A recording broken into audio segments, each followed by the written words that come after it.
Patrice Palec pour MacJournal 77, je me trouve à Montévrain, à l'écoquartier Les Roseaux, pour la pose de la première poutre de la future halle agricole qui va se trouver sur un terrain d'une vingtaine d'hectares voué à la culture bio de légumes et de fruits.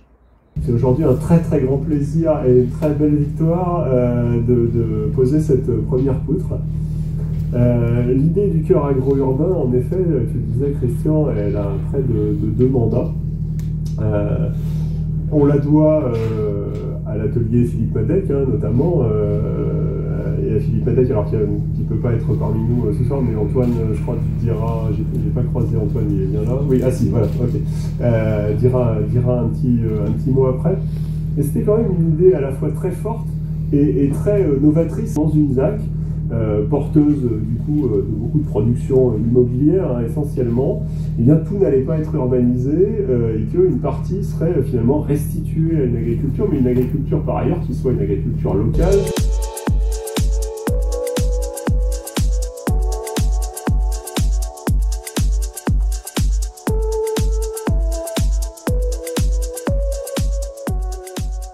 Pour vivre, l'homme a besoin de 3 choses: de l'air pour respirer, de l'eau pour s'hydrater, de la nourriture pour son énergie. Donc ensemble, nous allons essayer de protéger notre air, notre eau et permettre l'essor de l'agriculture locale. Je vous remercie.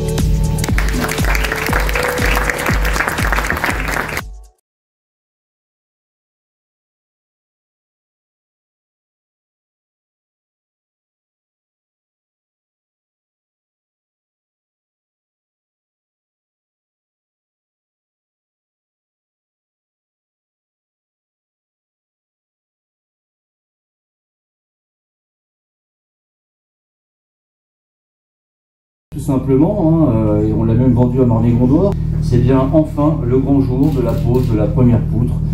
J'ai l'habitude moi au département de faire la pose de la première pierre, mais alors là, on est à la première poutre, c'est quand même assez symbolique, sachant que dans le monde onirique, ça je vais faire mon site intellectuel, la poutre symbolise la solidité de la structure interne, on est d'accord, et elle symbolise le foyer, la force et la stabilité. Vous voyez que j'ai fait des recherches aussi, tout à l'image en tout cas de Montévrain, ça c'est une certitude.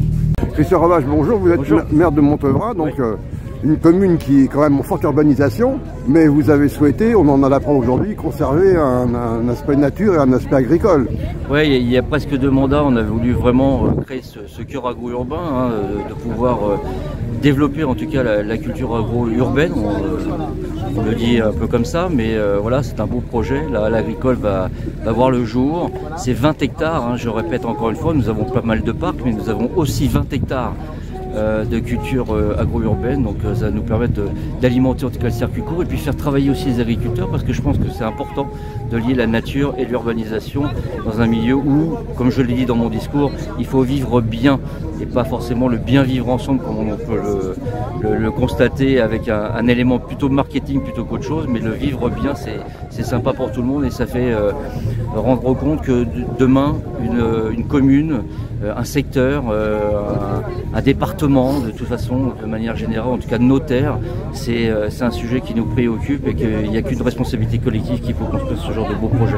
Donc on nous a promis une rapidité, donc a priori il est peut-être pas à l'automne parce que c'est pas la saison, mais dès le printemps prochain on pourra venir chercher des bons produits bio ici. Il y a déjà une belle culture grâce à la famille Causon de Chanteloup qui est déjà en cours, donc voilà, je pense qu'on est en avance sur tout ça et je pense qu'on attend que ça d'ailleurs.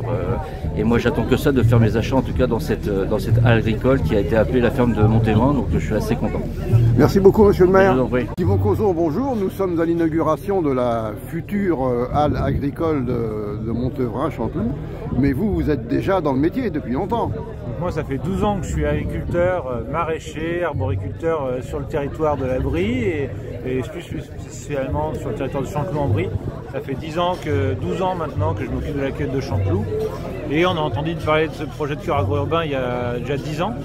Et donc là, on est là aujourd'hui pour la pose de la première pierre. Mais nous, ça fait déjà 3 ans qu'on est sur la commune de Montévrain à cultiver ces terres. Donc on a commencé le bio à la cueillette en 2016. Donc il y a une partie qui est en bio, une partie qui n'est pas en bio. Ici à Montévrain, le but c'était de faire tout en bio. Mais ça ne nous pose pas de soucis parce qu'on s'est formé depuis plusieurs années. Et donc c'est quelque chose qu'on maîtrise. Les contraintes, je dirais, normatives, administratives du bio ne vous gênent pas? Les contraintes normatives du bio ne nous gênent absolument pas, puisqu'on les applique déjà en grande partie à la cueillette de Chanteloup. Nous, c'est maraîchage et fruits, donc des petits fruits, ça peut être des pastèques, des fraises ou même du raisin, et du maraîchage. Et l'idée, c'est à la cueillette, les gens viennent cueillir sur place, donc c'est une expérience. Oui. Et ici, c'est de faire pousser, mais de proposer des fruits et légumes tout au long de l'année, donc même en hiver. Et ici, c'est nous qui récolterons. D'accord. Et alors, au niveau de la vente, c'est vous qui allez vendre directement ou vous allez avoir des vendeurs qui vont venir et qui vont un peu comme un cours des Halles, si j'ose dire.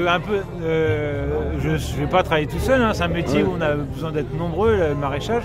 Donc de toute manière, moi on pourra me voir, mais il y aura plein d'autres personnes qui travailleront sur l'exploitation. Donc il y a des gens qui travailleront plus dans les champs, d'autres plus à la vente. Voilà. D'accord. Alors on a vu quand même d'après les plans, c'est un grand bâtiment, qu'est-ce qu'il va y avoir là-dedans?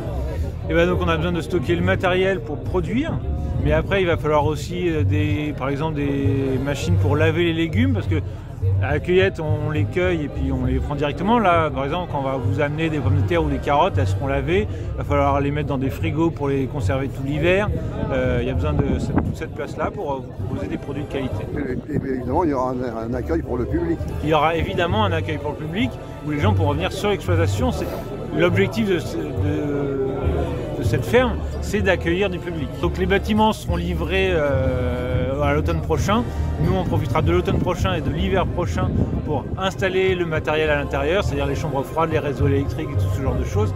Et dès le printemps 2025, vous pourrez venir ici acheter vos fruits et légumes. Pour les lecteurs de Mac Journal qui sont un peu neufs dans l'agriculture, entre le moment où on plante, je sais pas, moi, par exemple, une graine de petits pois et le moment où on alors justement, ça va dépendre. Combien de temps? On parle d'un radis où il faut 28 jours.